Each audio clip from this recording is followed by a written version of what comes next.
Shalom jemaat sekalian yang dikasihi Tuhan, kita akan memulai kebaktian kita yang akan disertai dengan perjamuan kudus, dengan kita meninggikan Tuhan, Kau Allah yang setia, Bapa yang mulia.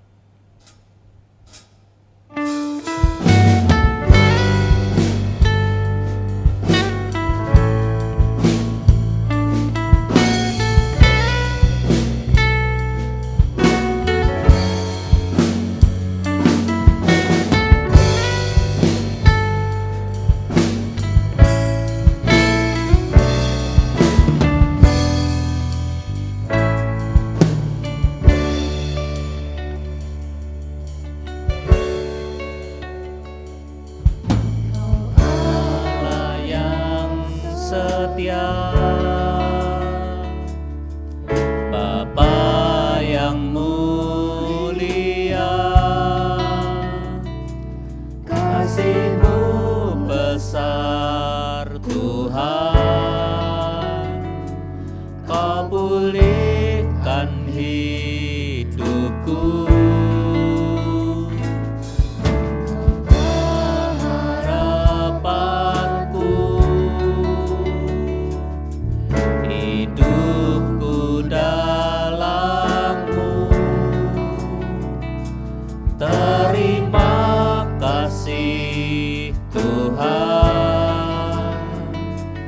Kau selamatkan hidupku, dengan apa akan ku balas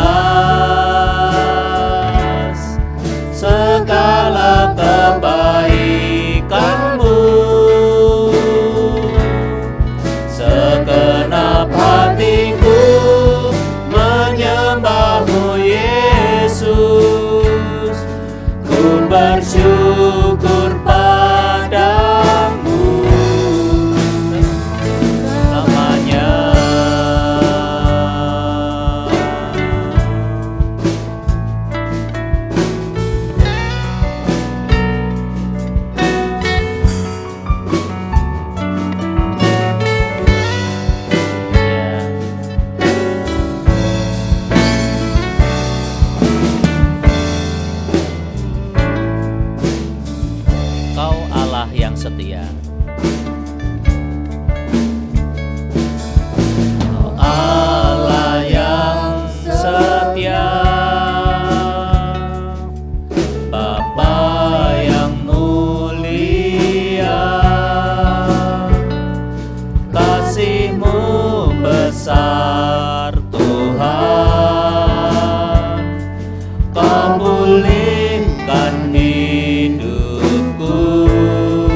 Mari jemaat sekalian, kita akan bangkit berdiri dan kita akan awali kebaktian kita di minggu pertama ini beserta dengan perjamuan kudus dengan satu pengakuan bahwa pertolongan kita datangnya dari Allah Sang Pencipta langit dan bumi.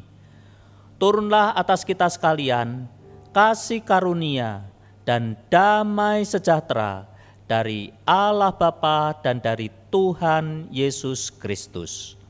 Amin. Dengan apa akan kubalas? Dengan apa akan kubalas segala kebaikanmu?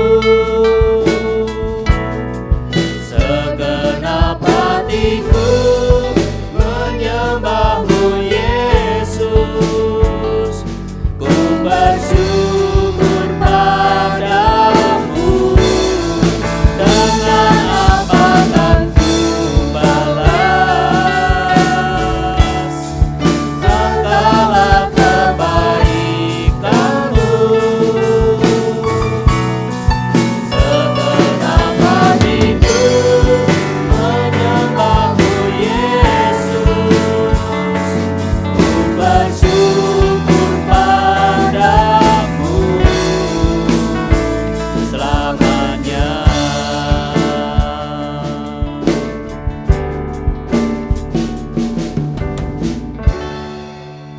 Nats pengantar kebaktian kita pada hari ini diambil dari Mazmur 8 ayat 2 yang berbunyi demikian. Ya Tuhan, Tuhan kami, betapa mulianya namamu di seluruh bumi, keagunganmu yang mengatasi langit dinyanyikan. Mari kita berdoa. Ya Tuhan, pada saat ini kami akan memulai kebaktian kami. Kiranya Tuhan sendiri, Roh Kudus sendiri yang akan diam di hati kami, membawa roh sukacita itu, sehingga kami dapat memuji-muji namamu, membesarkan namamu, dan terlebih kami dapat mendengarkan firman-Mu dalam roh kebahagiaan yang ada di dalam hati kami masing-masing. Roh Kudus membuka pikiran kami serta hati kami. Dalam nama Tuhan Yesus, kami serahkan kebaktian kami ini. Amin. Silakan duduk Bapak Ibu saudara sekalian. Shalom jemaat terkasih yang ada di rumah. Tiba saatnya kita akan memulai ibadah kita pada pagi hari ini. Mari kita mempersiapkan hati dan pikiran kita, di mana kita mempunyai suatu kerinduan untuk terus berdiam di dalam rumah Tuhan. Semoga pun juga Tuhan tetap berdiam di dalam hati kita masing-masing. Satu hal yang kurindu,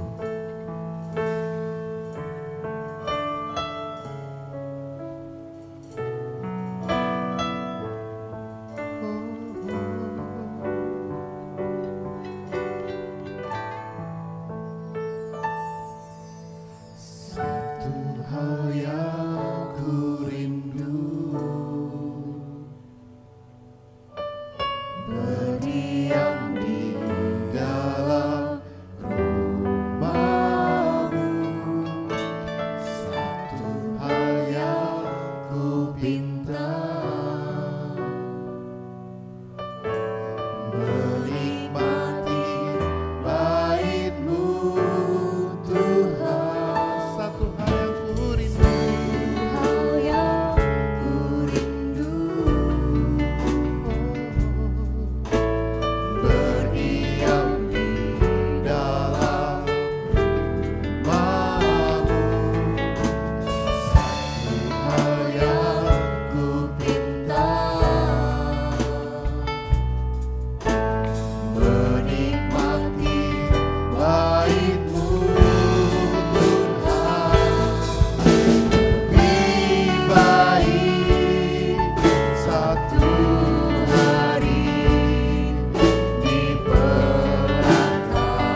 Tetap bersama kami.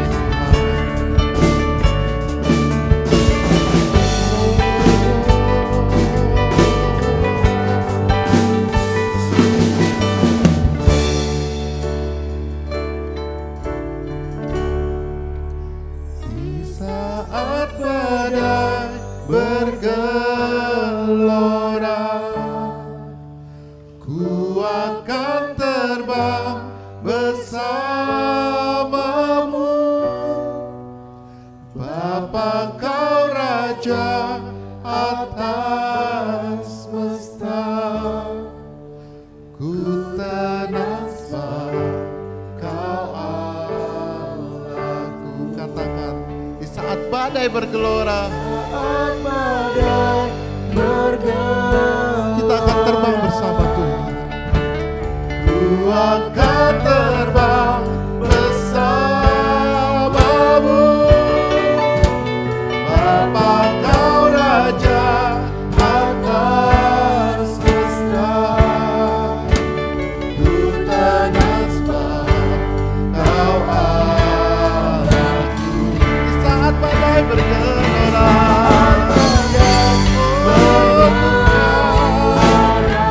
Kau selalu bersamaku.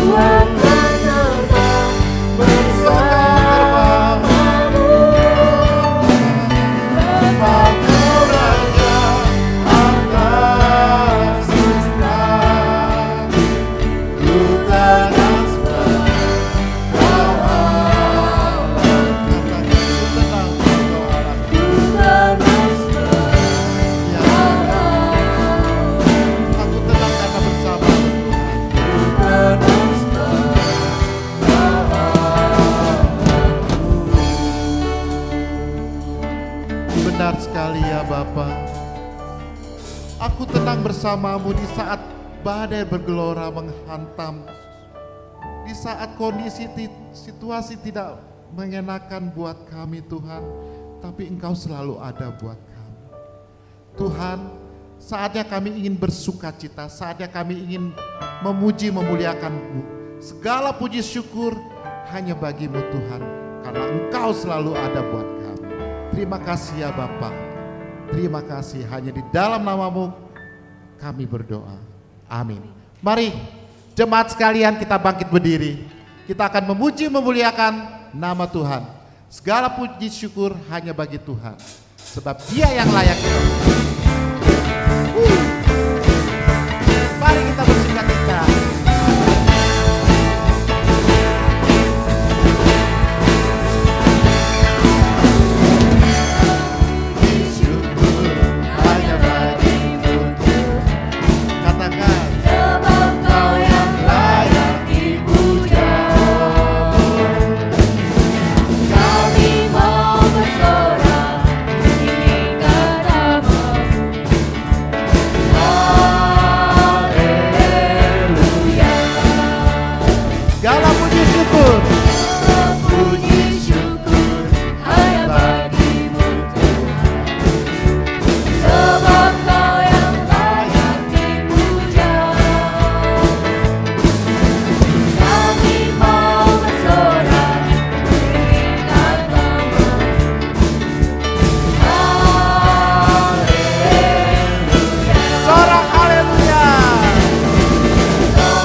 ada di rumah.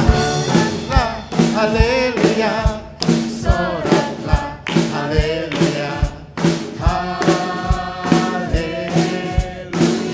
Katakan soraklah, haleluya, soraklah, haleluya, soraklah, haleluya, haleluya. Soraklah, haleluya semua.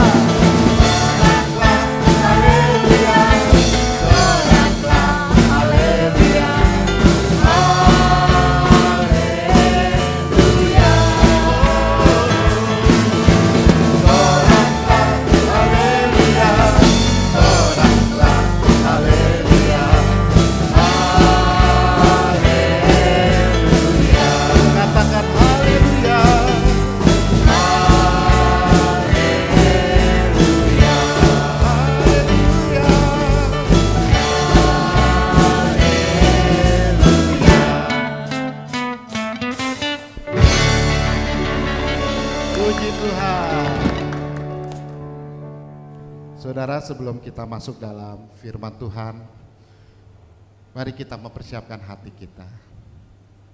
Segala perkara dapat kutanggung jikalau Tuhan bersama kita. Apapun, kendala apapun yang kita rasakan saat ini, dengan adanya COVID pandemi, semuanya merubah tatanan yang ada.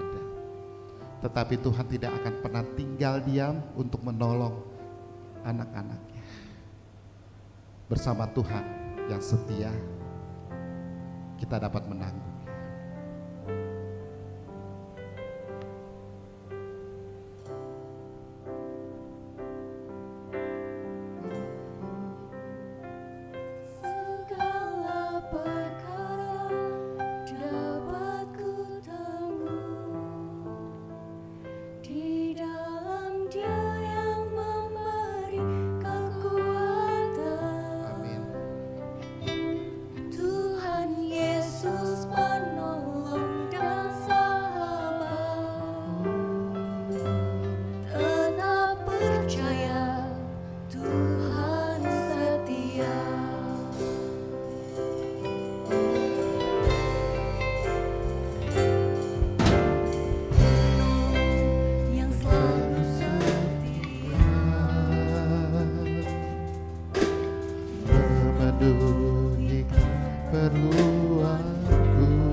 Tiada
Roh Kudus menabur firman di hatiku.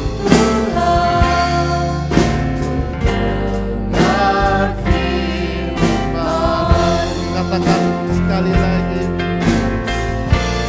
Ku siapkan hatiku Tuhan untuk dengar firman-Mu.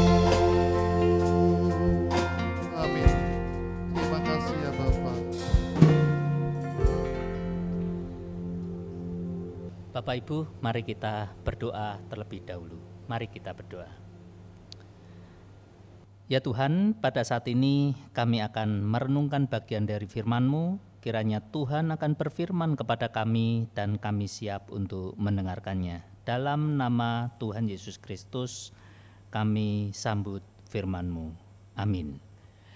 Silakan duduk. Bapak Ibu saudara sekalian, Shalom. Kita akan membaca firman Tuhan yang diambil dari Kisah Para Rasul pasal yang ke-22 ayat 1 sampai ayat yang ke-3.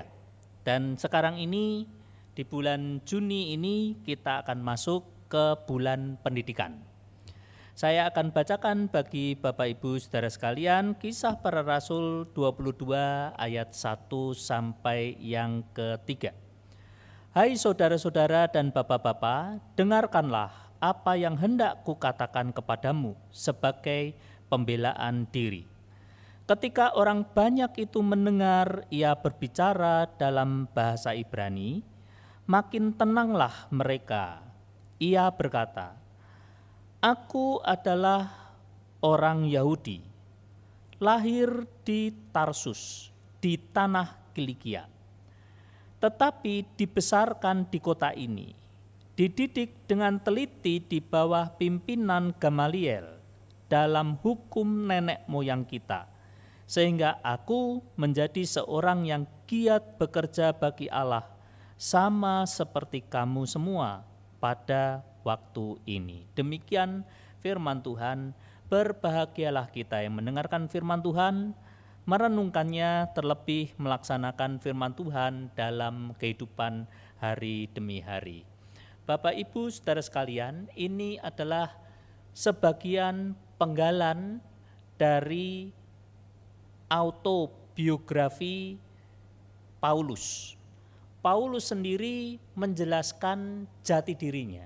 Paulus sendiri menceritakan kisah hidupnya di masa kecil. Meskipun dengan singkat, aku adalah orang Yahudi, lahir di Tarsus, di tanah Kilikia, dan seterusnya. Seringkali orang berkata bahwa nama Saulus dan Paulus itu dipisahkan dari kisah pertobatan Paulus. Sebelum Paulus bertobat, dia bernama Saulus. Dari lahir dia bernama Saulus, dan sampai ketika Tuhan Yesus bertemu dengan dia, menyatakan diri kepada dia, maka setelah itu sampai meninggal dunia, dia berganti nama menjadi Paulus. Tapi sebenarnya ini hanya tafsiran saja. Sebenarnya yang terjadi adalah melihat dari bukti-bukti yang ada, nama Saulus dan Paulus itu adalah dua nama dari seorang sosok ini dari lahir.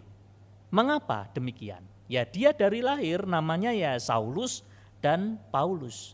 Taubahnya seperti orang-orang Tionghoa di Indonesia, ketika nama-nama dulu ya zaman Orde Baru, mulai Orde Baru itu giat-giatnya larangan, yaitu nama-nama Tionghoa itu dihapuskan, lalu harus membuat SBKRI dan kemudian diganti nama menjadi nama Indonesia gitu. Dan kemudian anak-anak mereka ini yang lahir itu ya langsung memiliki dua nama. Ada nama kecil, ada nama resmi. Ada nama panggilan, ada nama resmi. Kayak teman-teman saya di Semarang itu saya kenal itu dengan nama-nama kecil saja. Ada si Alyong, si Liong, terus siapa gitu ya. Hoksin, siapa lagi, wah banyak nama-nama itu.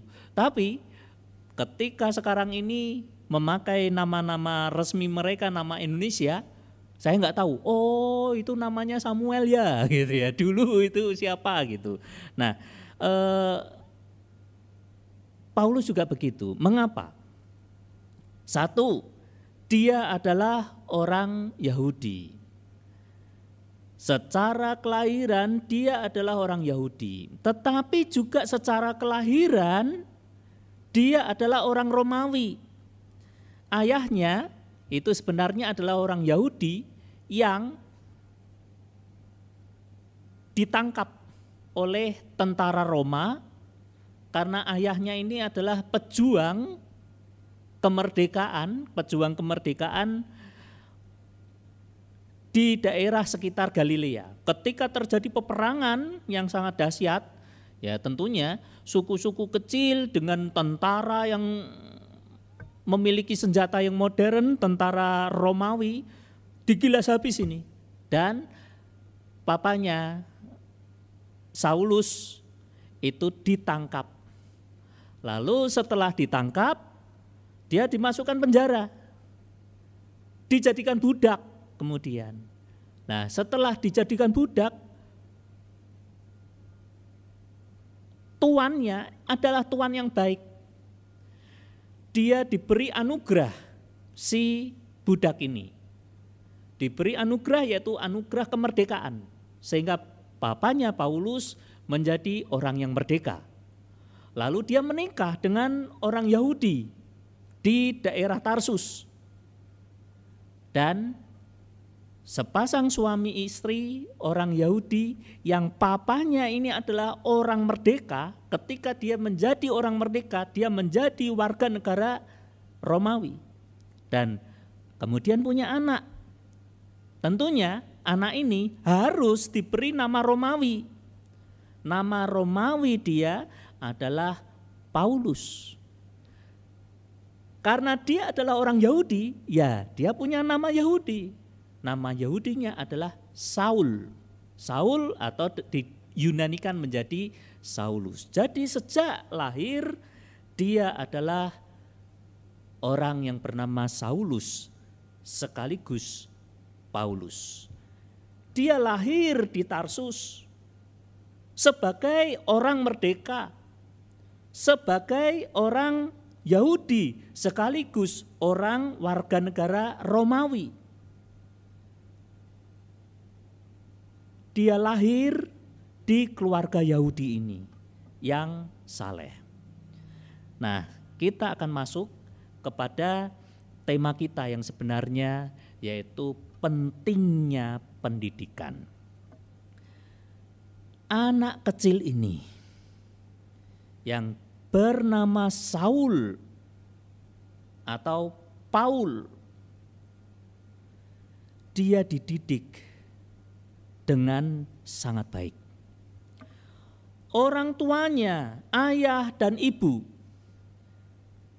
sebagaimana orang Romawi, warga negara Romawi, maka Paulus mengenyam pendidikan Romawi yang sangat baik.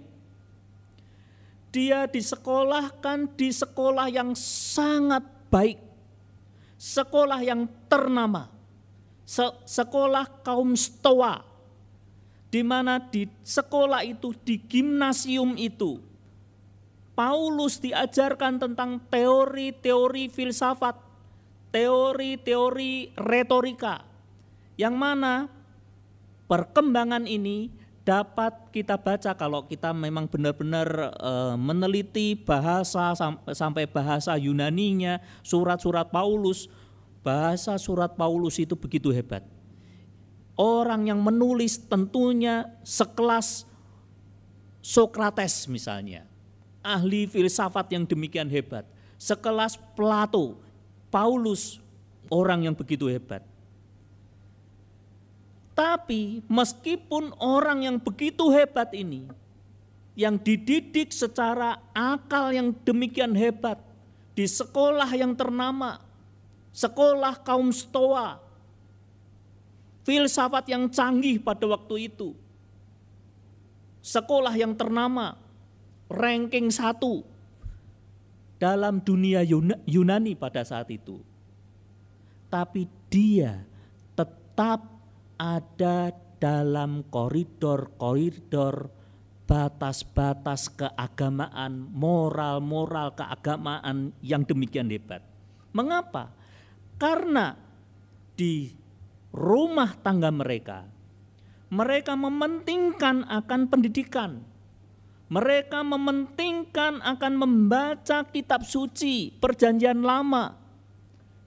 Mereka mementingkan supaya anaknya ini yang bernama Saulus atau bernama Paulus ini, dia mendapatkan bekal-bekal ilmu pengetahuan agama yang mendasar.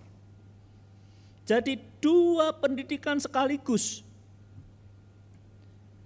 didapatkan oleh Saulus. Baik pendidikan secara kognitif, baik pendidikan secara umum, masuk ke SD, SMP atau SMA. Dan supaya anak ini bertumbuh di dalam kerohaniannya juga, di dalam keluarga orang Yahudi di Tarsus yang memiliki anak yang bernama Saulus atau Paulus ini, mementingkan akan pendidikan keluarga. Maka sebenarnya mezbah keluarga itu ditekankan di dalam kehidupan rumah tangga orang Yahudi yang saleh ini. Kita ingat akan kebiasaan yang baik ini yang ditanamkan oleh Nuh kepada keluarganya. Mereka semua tekun di dalam keluarga, tekun di dalam membangun mezbah keluarga, baik sebelum air bah.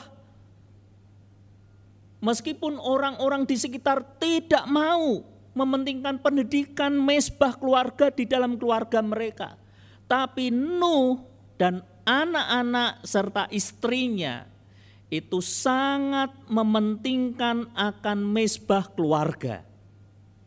Sehingga ketika mereka masuk dalam bahtera, mereka masuk dalam masa PSBB pada waktu itu, mereka masuk dalam karantina itu, mereka tidak gelisah.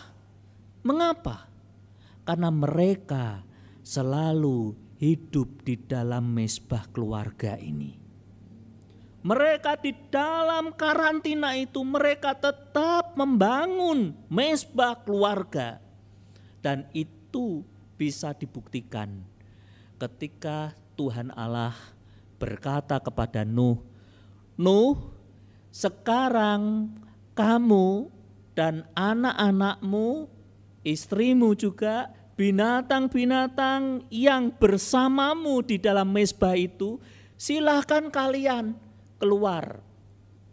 Engkau pimpin mereka dapat keluar bersama-sama, menikmati keindahan alam yang sudah dalam tanda petik ya tercipta kembali.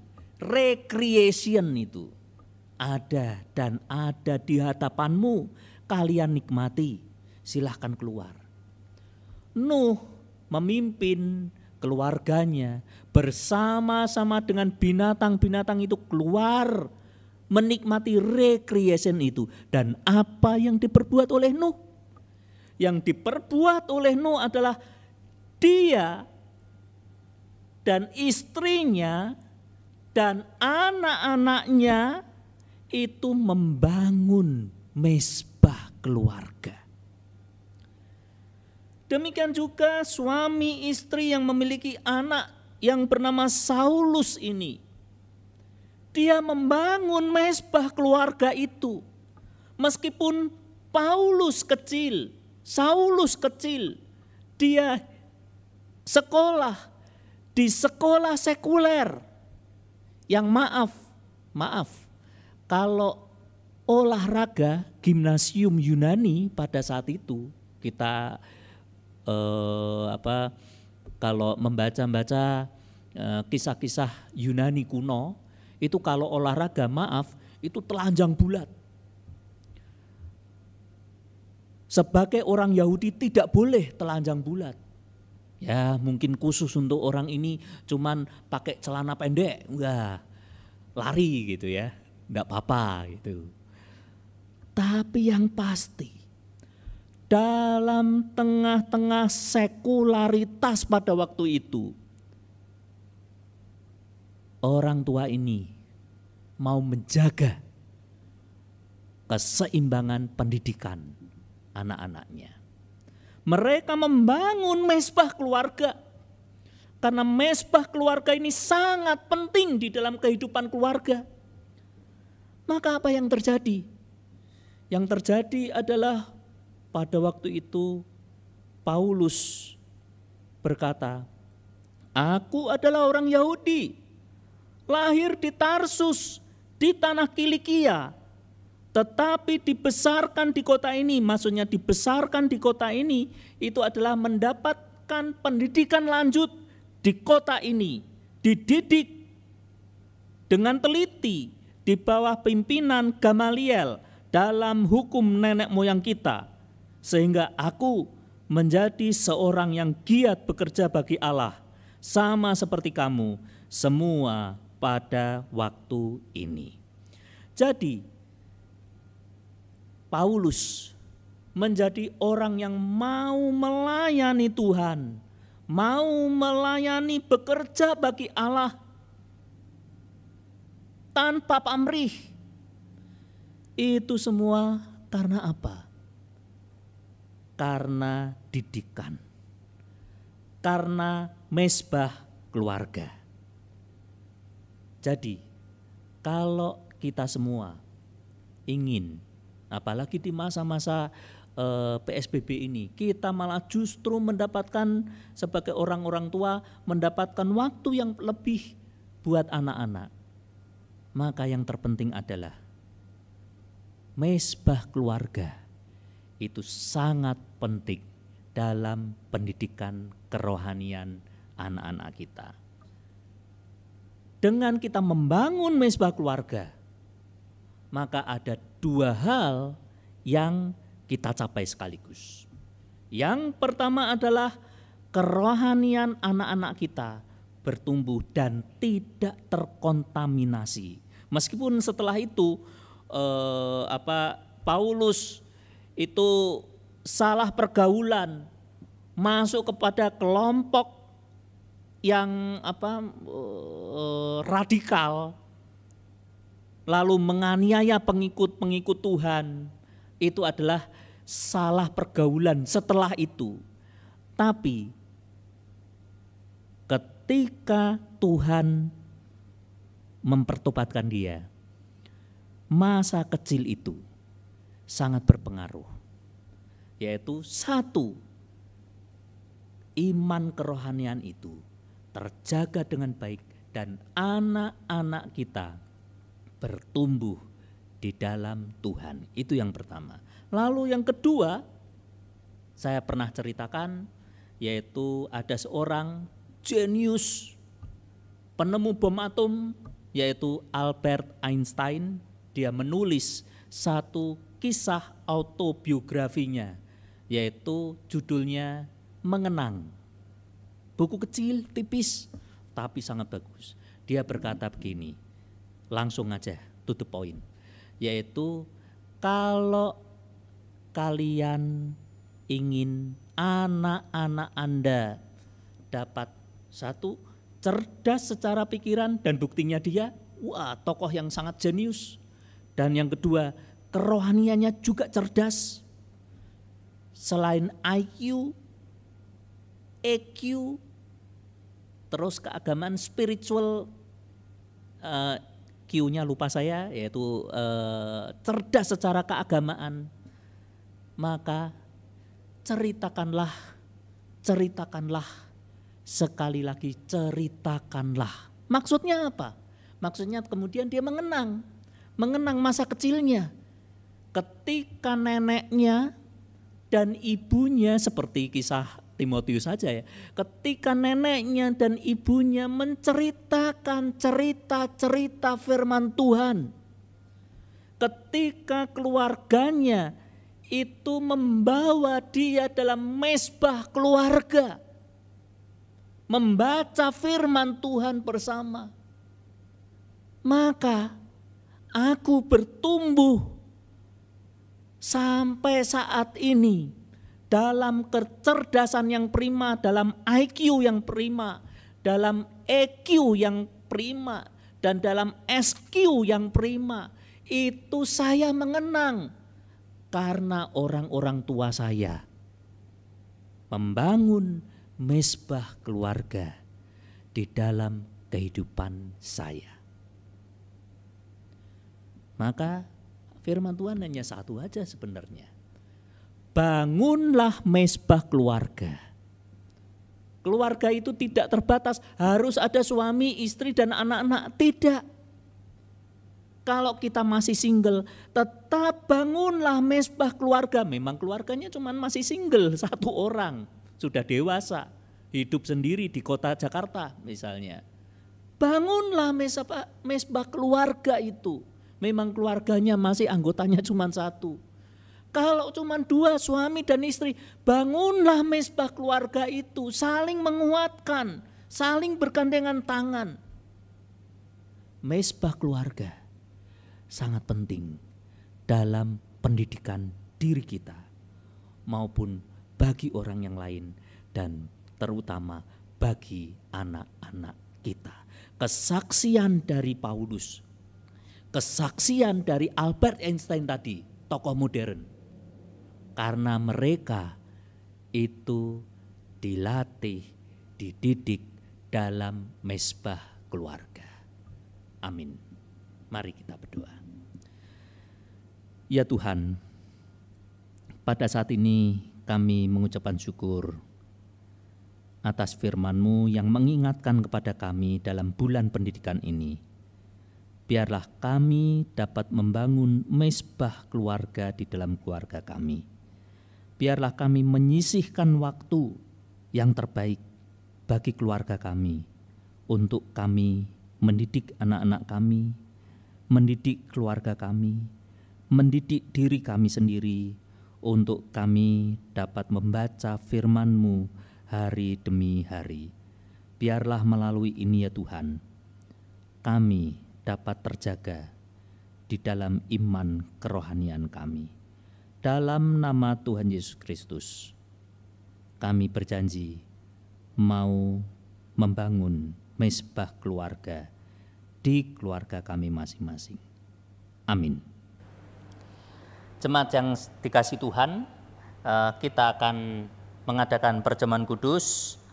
Perjamuan kudus adalah perjamuan yang dititahkan atau diperintahkan oleh Tuhan sendiri untuk kita sebagai orang-orang yang percaya kepadanya untuk memperingati korban tebusan Tuhan di atas kayu salib itu, dan kita hendaknya harus mempersiapkan terlebih dahulu supaya kita layak untuk menerima roti dan anggur sebagai lambang tubuh dan darah itu, dan juga kita percaya kepadanya bahwa Tuhan adalah penebus dosa-dosa kita.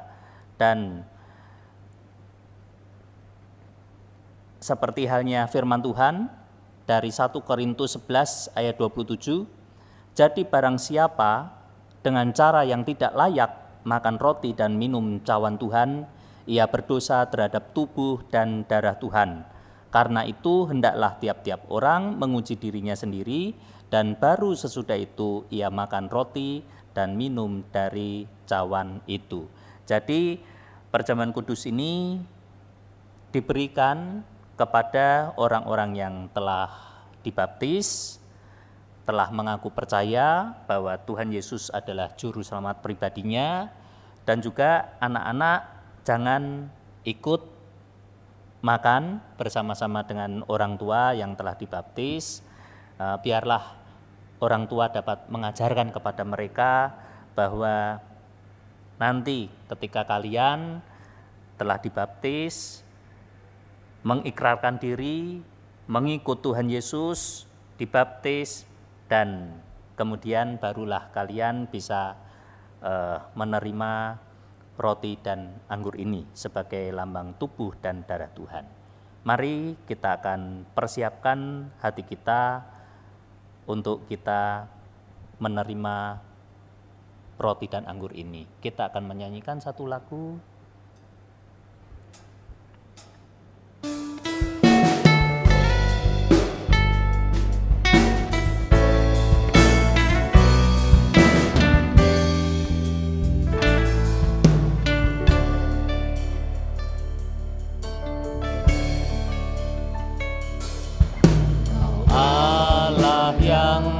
Setia, Bapa yang mulia,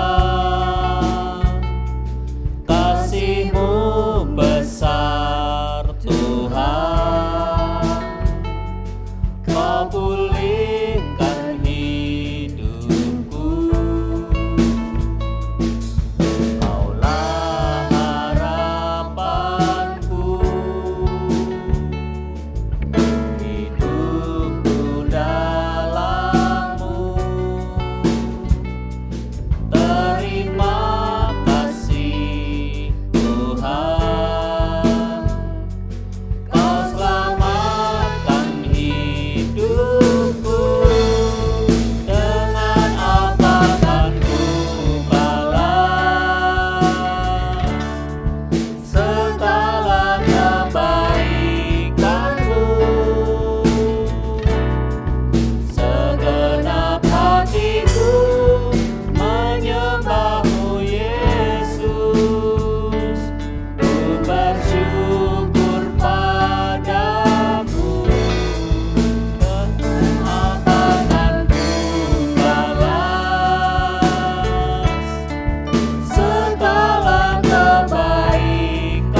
Mari kita berdoa untuk mempersiapkan diri kita masing-masing.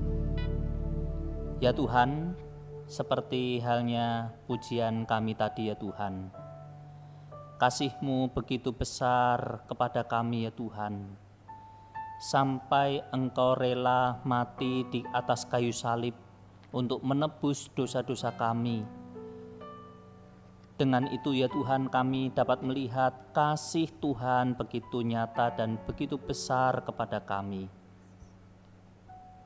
Maka kami, seperti pujian kami tadi, dengan apa kami balas akan kebaikan Tuhan yang begitu baik itu ya Tuhan. Selain kami hanya dapat menyembah Engkau, memuji-muji nama-Mu, dan selalu memperingati akan korban tebusan Tuhan itu di atas kayu salib, untuk mengenang betapa besar kasih-Mu kepada kami. Biarlah segala persiapan yang telah dilakukan oleh jemaat Tuhan dalam seminggu kemarin ya Tuhan, untuk mempersiapkan roti dan anggur sebagai lambang tubuh dan darah Tuhan, untuk kami dapat memperingati, mengingat akan kasih-Mu yang begitu besar itu. Tuhan akan sucikan, Tuhan akan kuduskan setiap persiapan yang ada. Dan biarlah kedua elemen ini ya Tuhan dapat menghantar jemaat sekalian untuk mengenang korban tebusan Tuhan. Dalam nama Tuhan Yesus Kristus, kami serahkan jam-jam perjamuan kudus kami ini hanya ke dalam tangan kuasa-Mu saja. Dalam nama Tuhan Yesus Kristus. Amin.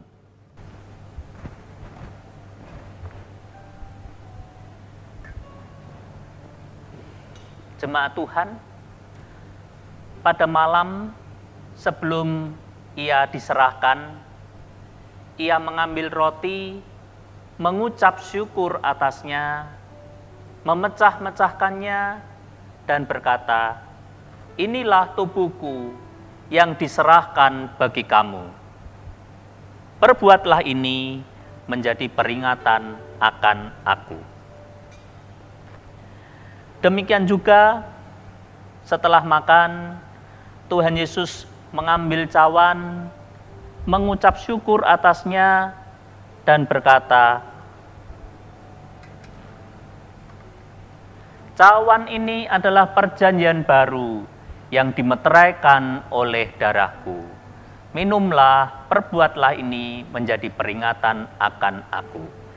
Jemaat sekalian diundang untuk kita bersama-sama makan dan minum roti dan anggur yang merupakan lambang tubuh dan darah Tuhan.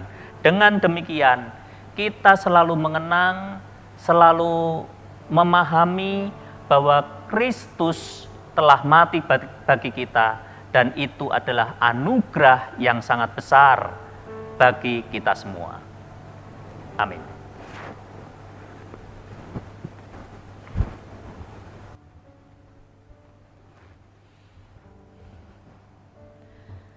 Mari jemaat sekalian, kita akan bangkit berdiri. Kita angkat roti di tangan kanan kita, di atas kepala kita sebagai wujud penghormatan kita kepada Tuhan. Dan mari kita berdoa. Ya Tuhan, pada waktu itu Engkau memberikan tubuh-Mu sebagai korban tebusan bagi kami semua. Tuhan sendiri mati di atas kayu salib. Tuhan sendiri rela mengorbankan diri-Mu ya Tuhan. Tubuh-Mu dicambuk, darah-Mu tercurah. Sebenarnya itu adalah kami ya Tuhan. Tetapi 2000 tahun yang lalu, Engkau menggantikannya. Itu merupakan anugerah yang begitu besar bagi kami. Dan jemaat sekalian, dengarlah firman Tuhan. Pada malam waktu ia akan diserahkan, Tuhan Yesus mengambil roti, mengucap syukur atasnya, memecah-mecahkannya, dan berkata, "Inilah tubuhku yang diserahkan bagi kamu. Makanlah, biarlah ini menjadi peringatan akan aku." Tubuh Tuhan tercapik-capik untuk menebus dosa-dosa kita. Mari kita makan bersama-sama di dalam nama Tuhan Yesus Kristus.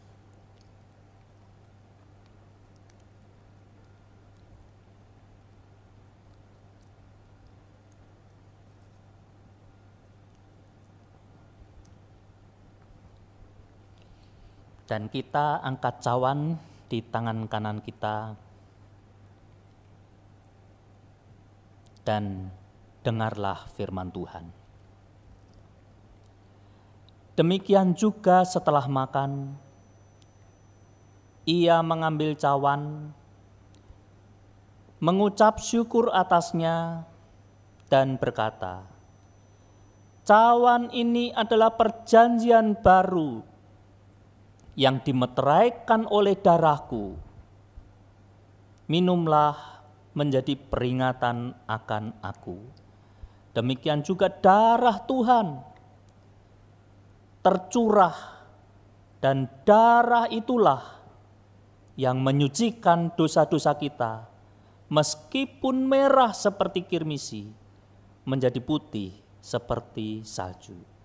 Mari kita minum bersama-sama di dalam nama Tuhan Yesus Kristus.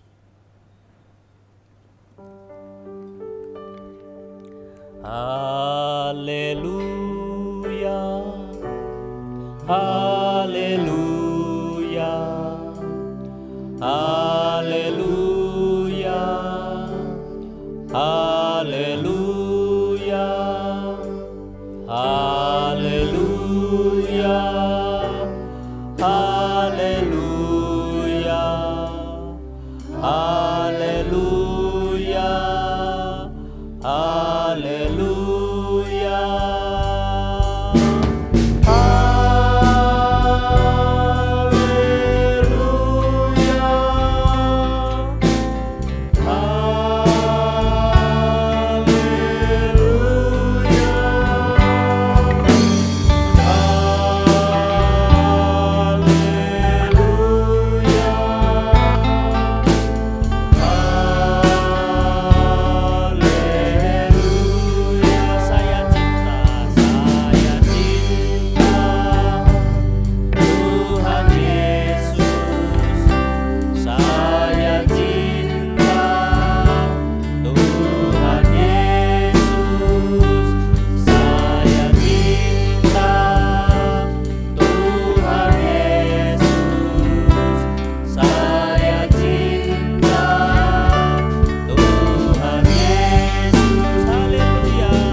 Mengucapkan syukur jika kami dapat mengenang korban tebusan Tuhan di atas kayu salib.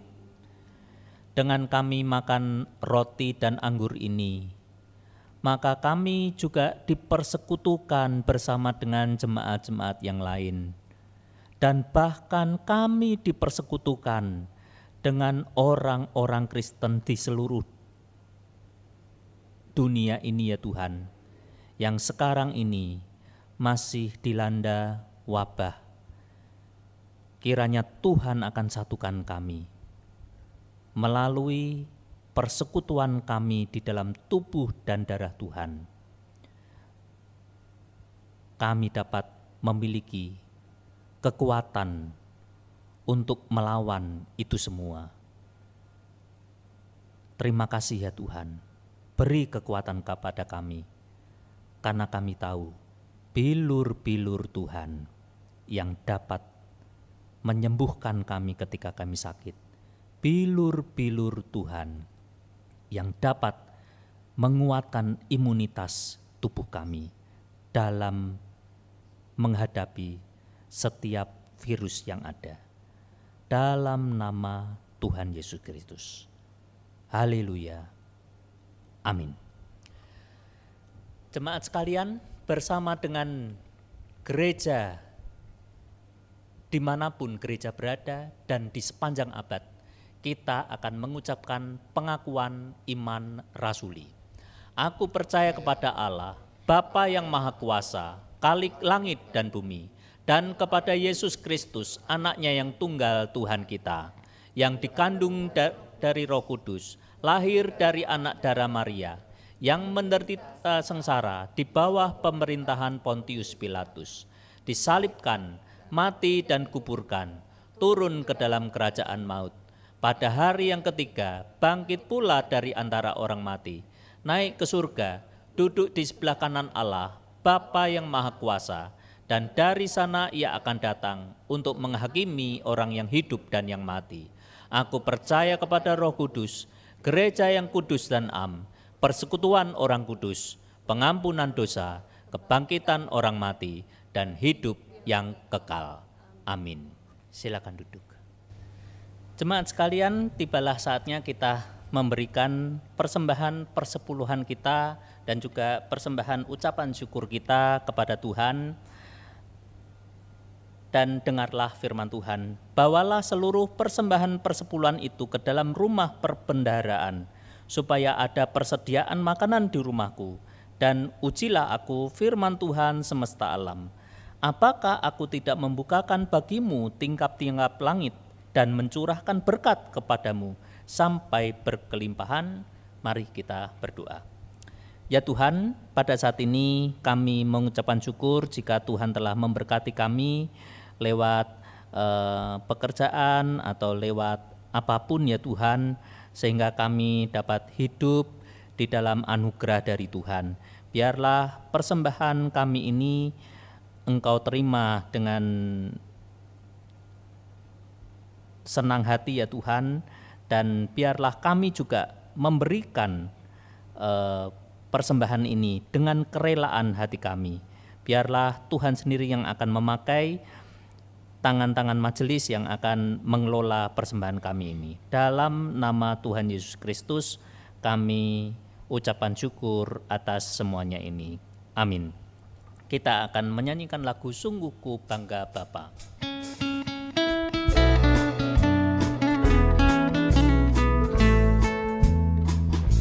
Sungguh ku bangga Bapa, punya Allah seperti Engkau. Sungguh ku bangga Yesus atas segala pengorbananmu. Tak ingin aku hidup lepas dari kasih-Mu. Kasih-Mu menyelamatkan dan beriku pengharapan.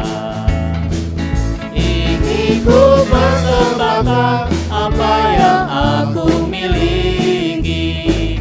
Memang tiada berarti bila dibanding dengan kasih-Mu. Namun ku ingin memberi dengan sukacita di hati, karena ku tahu ini menyenangkan hati-Mu. Sungguh ku bangga Bapa, punya Allah seperti Engkau. Sungguh ku bangga Yesus atas segala pengorbananmu. Tak ingin aku hidup lepas dari kasih-Mu. Kasih-Mu menyelamatkan dan beriku pengharapan. Ingin ku persembahkan apa yang aku miliki. Memang tiada berarti bila dibanding dengan kasih-Mu. Namun ku ingin memberi dengan sukacita di hati, karena ku tahu ini menyenangkan hati-Mu. Karena ku tahu ini menyenangkan hati-Mu. Sekali lagi, karena ku tahu. Karena ku tahu ini menyenangkan hati-Mu. Shalom jemaat terkasih, saatnya kita mendengarkan Warta Sepekan. Warta Jemaat 7 Juni 2020. Kami mengucapkan terima kasih kepada Gembala kita Pendeta Agus Santoso atas pelayanan pemberitaan firman Tuhan dalam kebaktian umum pertama dan yang kedua, dan seluruh pelayan Tuhan yang telah mengambil bagian. Kiranya Tuhan Yesus memberkati setiap pelayanan dari Bapak, Ibu, Saudara-saudari sekalian. Informasi kegiatan dan peribadahan. Sehubungan dengan adanya perpanjangan status PSBB yang diterapkan di wilayah DKI Jakarta, maka Gembala dan Majelis Jemaat GIA Raja Wali menyampaikan beberapa himbauan dan keputusan yang berkaitan dengan gerejawi sebagai berikut. Yang pertama, kebaktian umum dan kebaktian anak selama bulan Juni masih dilaksanakan secara online. Link YouTube akan diinformasikan dalam grup WhatsApp Jemaat GIA Raja Wali. Jemaat TRPBK dapat bergabung dalam kebaktian umum. Kedua, kegiatan tengah minggu yang bersifat pertemuan secara fisik ditiadakan hingga 30 Juni 2020, kecuali latihan musik untuk mempersiapkan kebaktian online. Untuk informasi lebih lanjut, jemaat dapat memperhatikan surat edaran edisi keempat yang telah dikirimkan dalam grup WhatsApp. Persekutuan doa malam. Jemaat diundang untuk terus bertekun di dalam doa dan bersama-sama dengan seluruh keluarga hadir dalam persekutuan doa malam yang diadakan setiap hari Rabu selama bulan Juni, serentak bersama dengan seluruh jemaat GIA Raja Wali di rumah masing-masing pada pukul 7 malam. Panduan liturgi akan dikirimkan melalui grup WhatsApp pada pukul 6 malam. Mari bersekutu bersama dan terus hidup di dalam Tuhan. Doa serentak.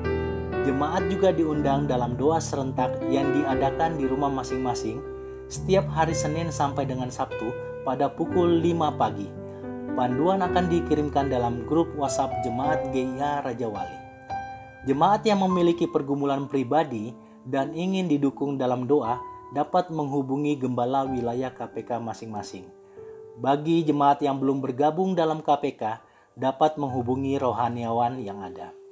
Pokok-pokok doa yang ada akan didoakan oleh rohaniawan dalam doa berantai. Persekutuan Wanita On Air. Seluruh wanita seksi Unike GIA Raja Wali diundang untuk berpartisipasi dalam persekutuan yang diadakan seperti biasa pada hari Kamis jam 5.30 sore. Kali ini persekutuan melalui Zoom meeting. Jemaat wanita yang dapat terus berkomunikasi dan saling mendukung di dalamnya. Kali ini untuk anak-anak kita yang terkasih, Lomba Storytelling KAA. Bidang pendidikan mengadakan kegiatan storytelling KAA dan mengajak seluruh anak-anak di KAA GIA Raja Wali untuk mengikuti lomba cerita yang bertemakan pengalamanku bersama Tuhan selama pandemi COVID-19. Akan disediakan hadiah bagi beberapa cerita yang terpilih. Orang tua dapat membantu anak dengan memperhatikan syarat dan ketentuan lomba sebagai berikut. Yang pertama, rekam video cerita kesaksian anak dengan durasi video maksimal 2 menit. Video dikirimkan ke guru kelas masing-masing paling lambat 20 Juni 2020. Himbauan Majelis GIA Raja Wali. Kiranya seluruh jemaat GIA Raja Wali terus menjalani hidup sehat untuk menghadapi masa new normal yang dipersiapkan oleh pemerintah. Terima kasih atas perhatian yang diberikan. Tuhan Yesus memberkati. Tetap sehat, tetap semangat. Shalom, God bless you. Jemaat sekalian, saya ajak untuk kita dapat bergandengan bersama-sama di dalam keluarga masing-masing. Silahkan kita bergandengan antara papa, mama, anak-anak, semuanya dalam keluarga silahkan bergandengan. Kita akan mendukung di dalam doa, kita akan bersatu di dalam doa, dan kita akan saling menguatkan antara satu sama lainnya. Mari kita berdoa. Ya Tuhan, pada saat ini di tengah-tengah wabah yang masih melanda dan juga kadang-kadang rasa ketakutan, kekhawatiran muncul di dalam hati kami masing-masing ya Tuhan, baik kekhawatiran ekonomi, kekhawatiran akan penyakit, kekhawatiran akan kekuatan, kesehatan. Biarlah kami saat ini ya Tuhan, jemaat-jemaat Tuhan, masing-masing per keluarga dari jemaat Gia Raja Wali saling bergandengan tangan, saling mendukung antara satu sama lain. Biarlah di antara jemaat kami ini ya Tuhan, kami dapat saling dukung-mendukung dan menguatkan, saling mendoakan bersama-sama. Biarlah virus ini, wabah ini ya Tuhan, dapat cepat berlalu dan kami dapat hidup normal kembali seperti sedia kala ya Tuhan. Karena kami secara manusiawi sudah jenuh di dalam menghadapi semua yang dikarenakan oleh wabah ini ya Tuhan. Biarlah di dalam persatuan doa kami ini ya Tuhan, dengan lambang kami dapat bergandengan bersama-sama. Tuhan akan mendengarkan, Tuhan akan menjawab, dan biarlah Tuhan sendiri yang akan berkarya di dalam kehidupan kami masing-masing. Hilangkan roh takut itu ya Tuhan, hilangkan roh kekhawatiran itu, dan Tuhan akan gantikan dengan roh yang memiliki pengharapan akan Engkau ya Tuhan, Allah yang berkuasa atas langit dan bumi, termasuk atas hal-hal yang terjadi di dalam dunia ini. Kami saat ini secara khusus berdoa untuk kami, keluarga kami masing-masing. Kiranya ketika kami di dalam keluarga kami ya Tuhan dapat bergandengan bersama-sama, kami sebagai orang tua dapat memiliki tanggung jawab dan kami rela untuk bertanggung jawab akan pendidikan dari anak-anak kami. Biarlah anak-anak kami dapat bertumbuh dan suatu saat nanti mereka akan berguna bagi gereja Tuhan, bagi Tuhannya, bagi Allahnya ya Tuhan. Dan mereka dapat menjadi orang-orang yang mau melayani Engkau dalam bidang masing-masing. Terima kasih ya Tuhan, kami tahu bahwa pendidikan sangat perlu di dalam keluarga masing-masing. Terima kasih ya Tuhan, terima kasih dalam bulan pendidikan ini. Biarlah pemahaman akan pentingnya pendidikan itu dapat kami terus gali lebih lanjut di dalam firman-Mu.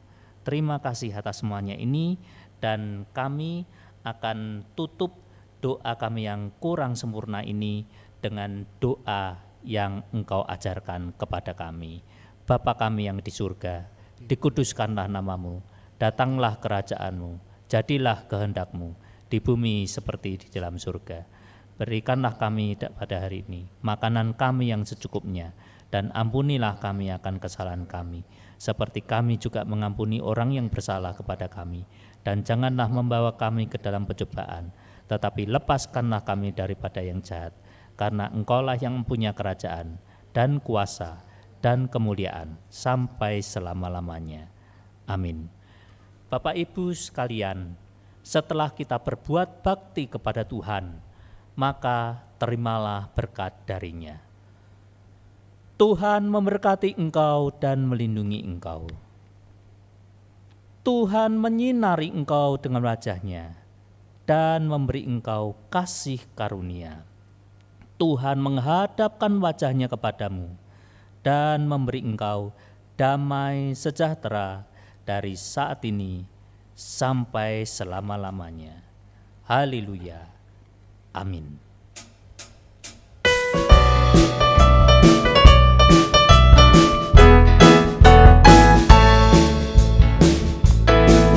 Ada Yesus di hatiku, ada benih kebenaran dalam hidupku. Tiap hari diteguhkan, disegarkan oleh firman-Nya yang hidup. Ada Yesus di hatiku, ada benih kebenaran dalam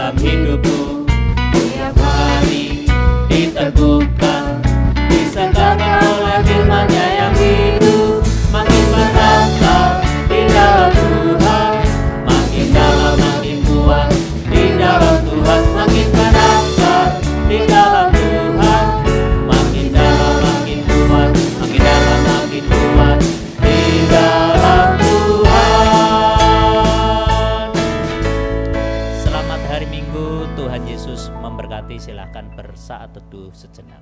Amin.